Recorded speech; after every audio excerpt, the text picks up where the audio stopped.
It is 8:14 in the morning. You are in the kitchen waiting for the kettle to finish boiling.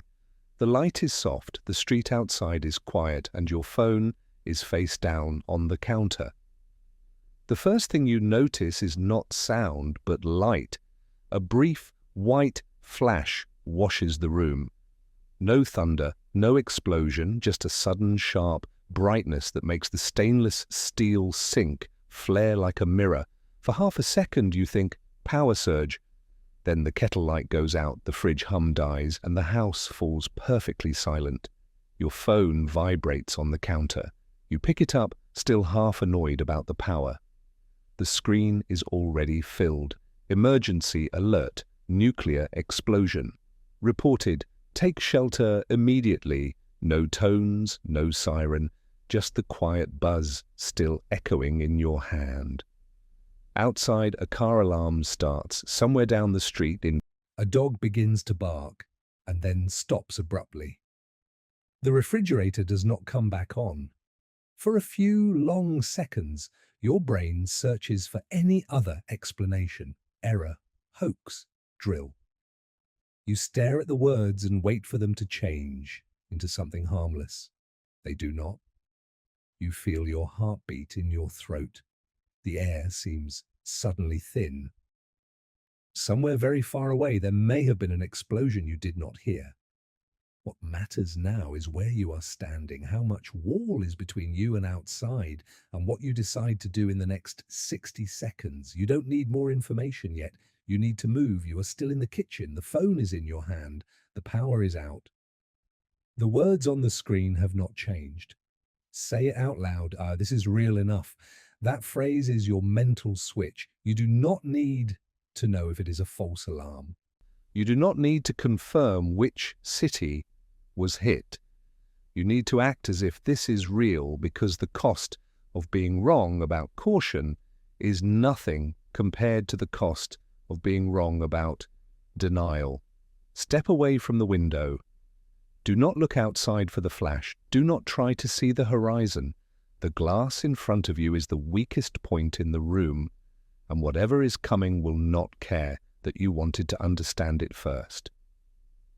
Your mind is already scanning the house. Hallway, bathroom, walk-in closet.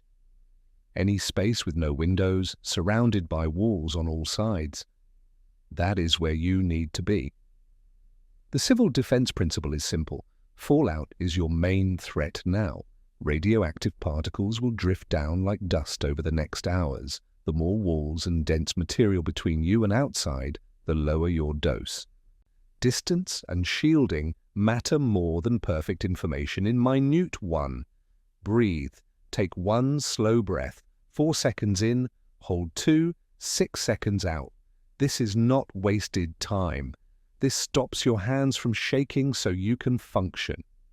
You are not deciding your entire future right now. You are deciding to step away from glass and toward a room that can save your life. That is enough for this first minute. By the 5-minute mark, you are moving through the house with purpose. Outside, car alarms continue their scattered chorus. A siren has started somewhere in the distance, rising and falling in the pattern that means emergency vehicles, not air raid warning. Choose your shelter room, the smallest, most interior space you have. For most homes, this is a bathroom without windows, a walk-in closet, or an inner hallway. The goal is maximum walls between you and the outside air. As you move, grab what your hands can touch without searching. Water bottles from the counter, the flashlight from the drawer, your phone charger, a blanket from the couch.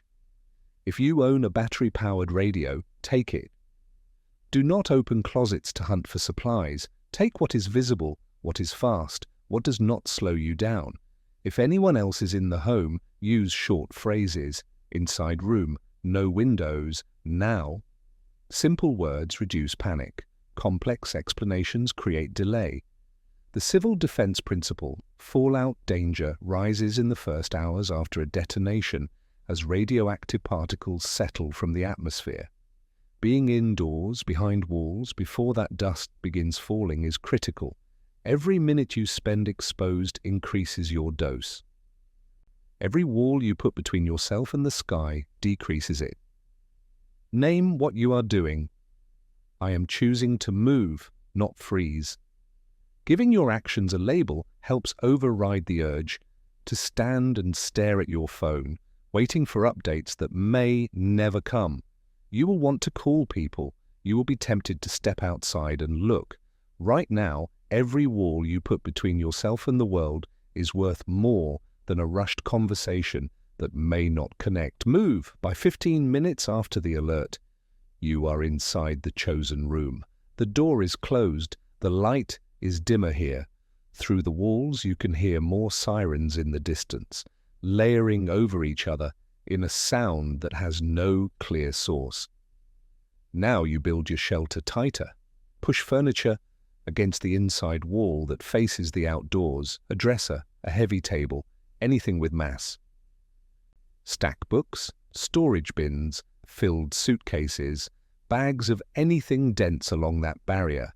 You are not building a bunker, you are adding centimeters of shielding that reduce what reaches you. Use towels, blankets, or spare clothes to stuff gaps under the door. If there is an interior vent that leads directly outside, cover it loosely with cloth. You want to slow the exchange of air without sealing yourself into suffocation. Place your water and any food within arm's reach. You should not need to leave this space for hours. The civil defense principle: fallout particles behave like dusty, radioactive sand. They can be blocked by dense materials. Every extra centimeter of wood, concrete, books, or packed fabric reduces the radiation dose that reaches your body. You are not trying to stop gamma rays entirely. You are trying to reduce exposure to a survivable level. Create a tiny routine. After each action, say quietly, "Good, next." This gives your mind a rail to run on instead of spiraling into scenarios you cannot control. The world outside may be chaotic. Inside this room, you are creating one small fact: you are harder to reach. That is what survival looks like in the first quarter hour. By the 30-minute mark, your improvised shelter has taken shape.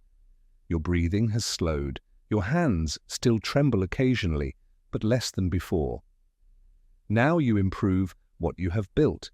Move heavier, denser objects from accessible parts of the home to reinforce your shield wall. Boxes of books, bags of soil or pet litter, water containers, furniture you can slide rather than lift. Focus on the walls closest to the outside, and if you have any sense of which direction the blast came from, prioritize that side. If you have a basement that is dry and structurally sound, consider relocating there.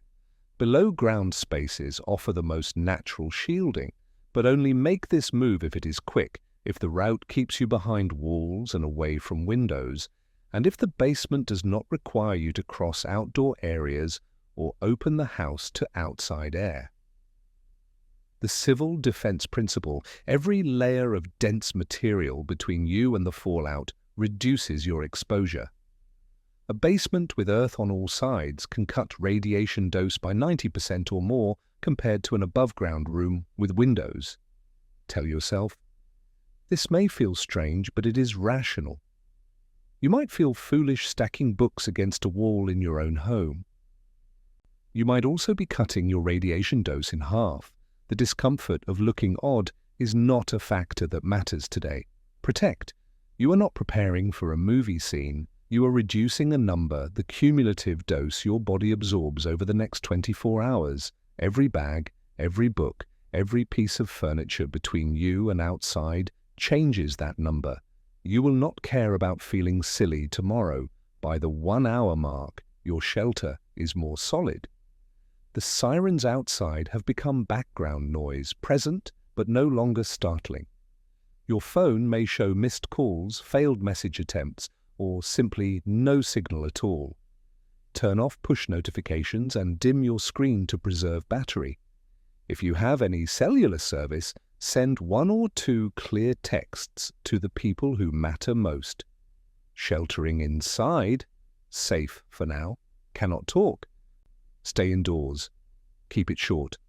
Then put the phone face down and resist the urge to check it constantly. If you have a battery-powered radio, begin scanning for official emergency broadcasts. Keep the volume low. Check in short bursts to conserve batteries. A few minutes of listening, then off, then back on an hour later. Examine the room again for unnecessary drafts. Add more cloth to door gaps. Cover any interior vents that connect directly to outside air. If you are in a sealed high-rise with mechanical ventilation, do not block the building's air system entirely, but minimize any direct openings you control. The civil defense principle, communication matters, but sheltering matters more. Official guidance consistently recommends staying indoors for at least 24 hours after a nuclear detonation unless you receive specific instructions to evacuate. Information is valuable, but leaving shelter to find information defeats the purpose of shelter. Breathing pattern: in for 4 counts, hold for 4, out for 6. Repeat 3 times whenever your chest tightens. Stay. The urge to scroll, to search, to call everyone you know will feel overwhelming. Right now, your job is not to know everything. Your job is to remain behind the walls you just built. By the second hour, the light outside may have shifted. You do not know if that is normal afternoon change or something else. You avoid the urge to peek through any gap in your barriers. Inside, the air feels stiller. You are more aware of every creak, every distant sound, every silence. Take stock of your supplies, count water containers, note any food that does not require cooking or refrigeration. Locate medications you brought into the room. Mentally divide your water into 24-hour rations. At least 1 liter per person per day is ideal, but any rationing plan is better than drinking everything in the first few hours. Designate a small container as a makeshift toilet if needed, a trash bag inside a bucket, placed as far from your main sitting area as the room allows. You may not need it, but having a plan prevents a later crisis from forcing you to leave shelter. If anyone is with you and panicking, give them a simple task. You are in charge of the flashlight. You count the water bottles every hour. Roles create focus. Focus reduces panic. The civil defense principle: you are planning for a minimum 24-hour shelter stay. Water is critical. Dehydration impairs judgment faster than hunger. Sanitation planning prevents disease risks that could become serious if the crisis extends. Acknowledge fear out loud. I am scared, but I am not helpless. This separates your feelings from your actions. Fear is a signal. It does not have to be a decision. Organize. You have turned a random room into a controlled space. Outside, events may be enormous and incomprehensible. Inside, your survival depends on small, boring decisions, the kind you are making right now. By the 3rd hour, time begins to stretch in ways you did not expect. The initial adrenaline surge has faded, leaving you shaky and tired in a way that feels disproportionate to what you have actually done. Your muscles ache from tension you did not notice holding. Outside, the sounds have changed. Fewer sirens now, less traffic noise, an unsettling quiet that suggests people have either sheltered or left the area entirely. Establish a simple timekeeping method. Write down the current hour on a piece of paper or mark it in your phone's notes app. Each hour that passes, add a line or symbol. This small ritual serves 2 purposes. It gives you something concrete to do when your mind wants to spiral, and it reminds you that conditions outside are slowly, invisibly improving. With every hour, you remain shielded. Decide on checkpoints. Choose specific times when you will turn on the radio or check your phone briefly. Once every 2 hours is reasonable, and then deliberately turn them off again. Constant information seeking drains batteries and mental energy without meaningfully changing your situation. You will know when official guidance arrives. You do not need to watch the screen waiting for it. Adjust your clothing for comfort. Add layers if the room is cooling without power. Loosen tight clothes if heat is building. Physical discomfort erodes mental discipline faster than you might expect, and you need your mind working clearly for the hours ahead. The civil defense principle, radiation from fallout, is highest in the first hours after a detonation and decreases sharply over time through natural radioactive decay. Every hour you remain shielded, the danger outside is measurably lower than the hour before.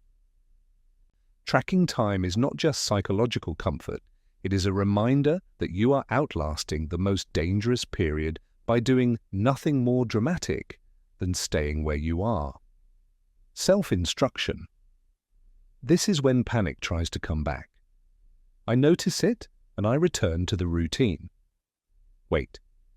You have passed the most chaotic first phase without running outside, without opening doors, without breaking your seal. That single choice, staying put when every instinct screamed at you to move, may already be the difference between a survivable dose and something far worse. Between the 4th and 6th hour, your body begins making demands your mind had been ignoring. Your stomach reminds you that you skipped breakfast in the chaos of the first alert. Thirst nudges at you more insistently than before. The room feels smaller than it did hours ago, and your thoughts keep circling back to people you cannot reach. Family in other cities, friends who may or may not have seen the alert in time, neighbors whose voices you have not heard through the walls. Begin a gentle water and food routine. Small sips every hour rather than large drinks when thirst peaks. A light snack every few hours, crackers, dried fruit, anything that does not require preparation, rather than eating everything at once out of nervous energy. Your body, under stress, burns energy inefficiently, and spiking intake followed by nothing creates crashes that impair your judgment. Rotate your position within the shelter space. If you have been sitting against the wall, lie down for a while. If you have been lying down, sit up and gently stretch your arms and legs within the confined area. In a small space over many hours, muscle cramps and stiffness become real problems. Movement also gives your mind something physical to focus on besides the silence pressing in from outside. If you are with others, create a simple shared task. Make a written list of your supplies together. Take turns telling short, neutral stories, nothing about the crisis, just memories or small observations about ordinary life. Talk about what you will do after 24 hours, without speculating about worst-case scenarios you cannot control. Shared activity builds cohesion and interrupts the spiral of individual fear that isolation encourages. Name the guilt you may be feeling. I wish I could check on everyone I care about, but leaving shelter now would not help them, and might add one more person to the crisis unfolding outside. For now, I stay. Survival in this phase looks like boredom with discipline. It does not feel heroic or dramatic. You are sitting in a room, sipping water, marking time on paper, waiting for hours to pass, while the world outside does whatever it is doing without your input. That lack of drama does not make what you are doing less important. The people who survive extended emergencies are rarely the ones who took bold, visible action. They are the ones who had the patience to do nothing visible while doing everything necessary. Between the 7th and 10th hour, the hardest psychological battle begins. The natural urge to just quickly look outside grows stronger with every passing hour. You may hear sounds through the walls, muffled knocking, distant shouting, what might be footsteps on pavement or vehicles moving slowly down the street.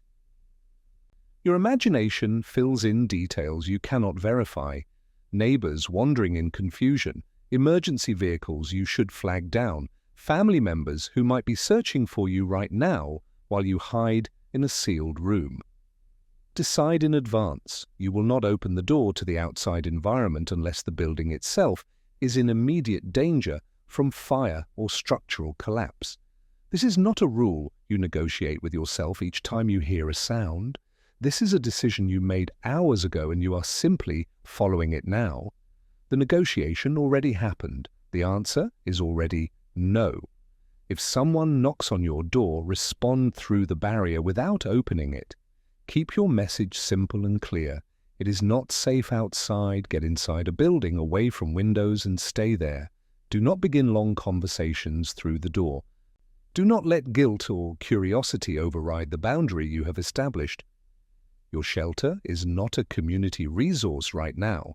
It is your survival margin, and you cannot help anyone if you compromise it. Stick to your communication checkpoints. Check the radio at the times you decided earlier, not every time anxiety spikes. Constant checking provides no new information and depletes the batteries you may need for days to come.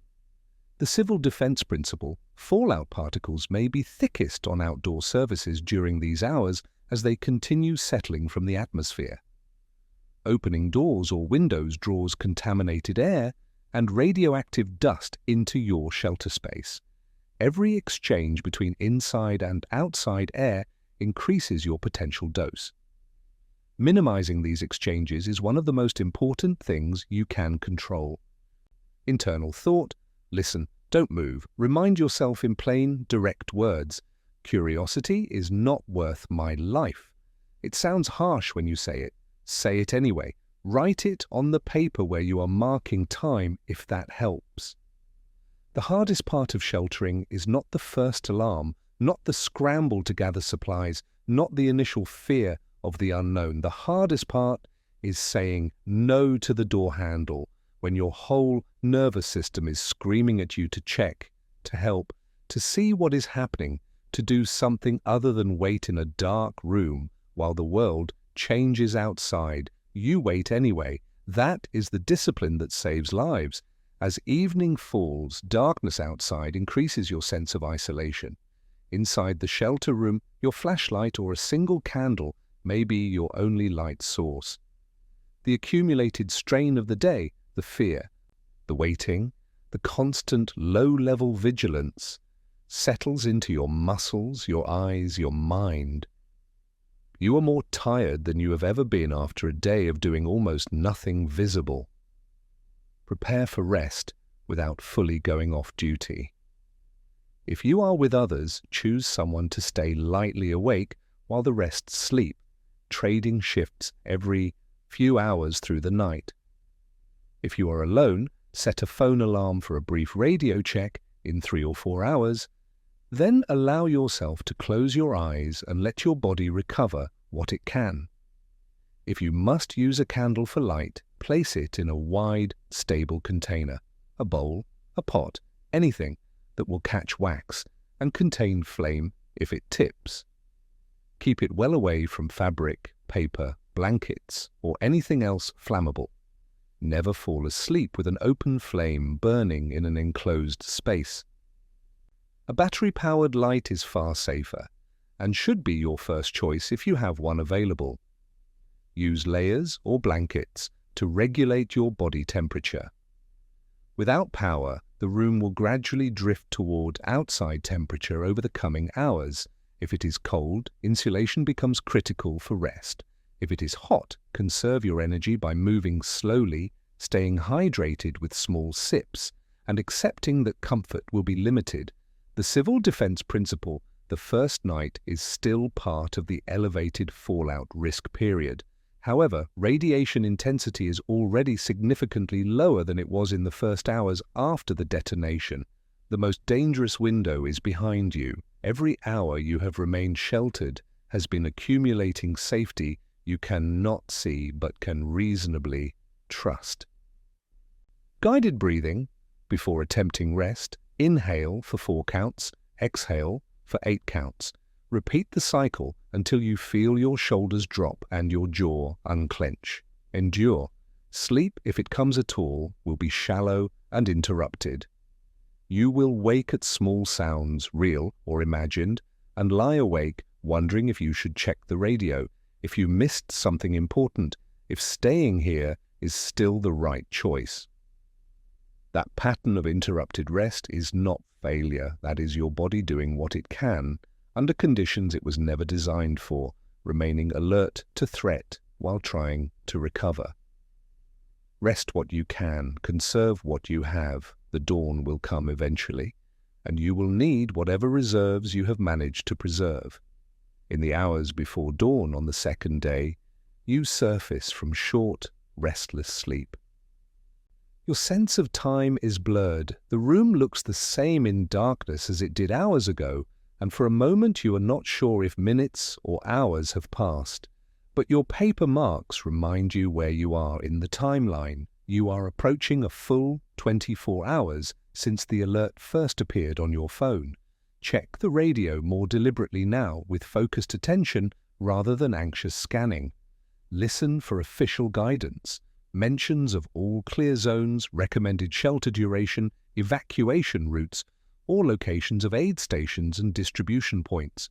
Note any specific instructions for your area. If you hear nothing directly relevant to your location, the default guidance remains unchanged. Stay sheltered until you receive clear instructions indicating it is safe to leave. Assess your own physical condition and that of anyone with you.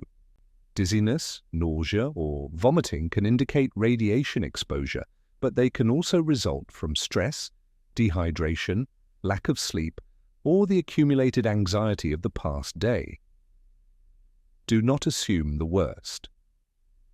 Log any symptoms you notice. Write them down with the time and continue monitoring.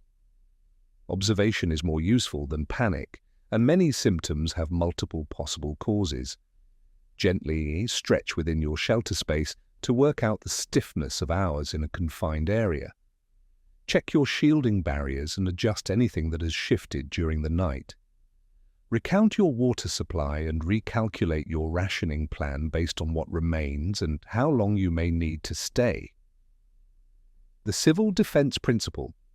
Official guidelines recommend sheltering for at least 24 hours after a nuclear detonation, and longer if fallout is heavy in your area or if no official guidance has been received. Trust the protocols developed by people who studied these scenarios extensively. If official instructions come through your radio, follow them. If they do not come, default to continued shelter until they do. Internal phrase, I made it through the first day. Say it quietly to yourself. Acknowledge what you have accomplished. You did not know yesterday morning if you could do this. Sit in a room for an entire day and night, resisting every urge to leave, managing your fear hour by hour through silence and uncertainty. You did it anyway. Staying in saved me this far. I can keep doing it. The crisis has not ended. But the most lethal window for fallout exposure has started to move behind you. Your patience, boring, unglamorous, invisible patience, has already changed your odds in ways you cannot directly measure but can reasonably believe. Around sunrise on the second day, dim light begins seeping under the door and around the edges of your covered barriers. After hours of darkness, the gradual brightening feels almost foreign. The temptation to pull back a curtain, just a little, just to see, becomes almost physical in its intensity. Do not remove shielding from exterior windows yet. If you need to look, do it through an interior doorway that does not face outside, or use a tiny gap at the edge of a barrier without disturbing your main protection. Take a careful mental inventory. No smell of smoke indicating fire, no sounds of structural danger, cracking walls, groaning beams, no obvious immediate threat requiring you to move. This is what you are checking for, reasons to break protocol, not excuses to satisfy curiosity. If official broadcasts have provided clear guidance for your area, shelter duration ending, evacuation routes opening. Prepare to follow slowly and deliberately. Do not rush. If no clear guidance has come, maintain shelter and continue rationing. Absence of information is not permission to leave. The civil defense principle, fallout, decreases over time through radioactive decay, but residual contamination may remain significant on outdoor surfaces. Visual inspection cannot tell you how safe it is outside. You cannot see radiation. Official monitoring data matters far more than what your eyes report through a window. Internal word, resist. Remind yourself, seeing more will not necessarily help me act better. The urge to look is your nervous system demanding environmental scanning that served ancestors facing visible predators. But this threat is invisible particles settling on surfaces. The defense is patience, not vigilance. Dawn usually means freedom. Today, it means another test, whether you can keep doing what has already kept you alive. By late morning on the second day, you have been sheltered for roughly 24 hours. The improvised space that felt strange yesterday now feels familiar. You know where everything is. You have established rhythms. You have learned the sounds the building makes. The sealed room has become a known quantity. Decide on a sustainable schedule, brief information checks at set intervals, hydration in small, regular sips, gentle stretching to prevent stiffness, short rest periods when exhaustion signals. This is no longer about crisis reactions.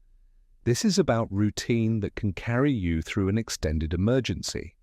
If official messages indicate limited movement is permitted, plan with precision. Shortest route behind walls, minimal time in open air, cover your skin completely, long sleeves, pants, hat, move with purpose, then re-shelter immediately. If guidance still says stay, recommit without resentment. Update your time log. Write a brief record of your first 24 hours, not for others, but to give your mind narrative shape. The civil defense principle. Long-term survival depends on continued shielding, controlled exposure when movement becomes necessary, and following protocols as guidance becomes available. Mental resilience now matters as much as physical barriers. Internal phrase. I can live inside this moment, one choice at a time. Recognize what you accomplished. You acted in the first minute. You built shelter.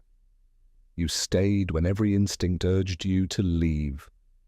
You managed fear, rationed water, marked hours, resisted the door handle, waited through an endless night.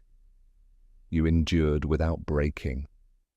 At your side, a water bottle marked with hour lines represents discipline sustained across a day that redefined normal. The kitchen where this began exists in memory like another life, the kettle that never boiled, the phone face down, the ordinary morning that shattered when the flash came. That kitchen is no longer where you made coffee. It is where you chose not to stand when standing there would have cost everything. The crisis continues. But you are still here. You controlled your space. You controlled your mind. You made small decisions, breathe, move, seal, stay, wait, that accumulated into survival. The coffee mug still sits where you left it.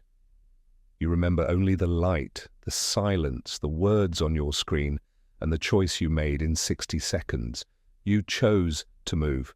You chose to stay. And you are still here.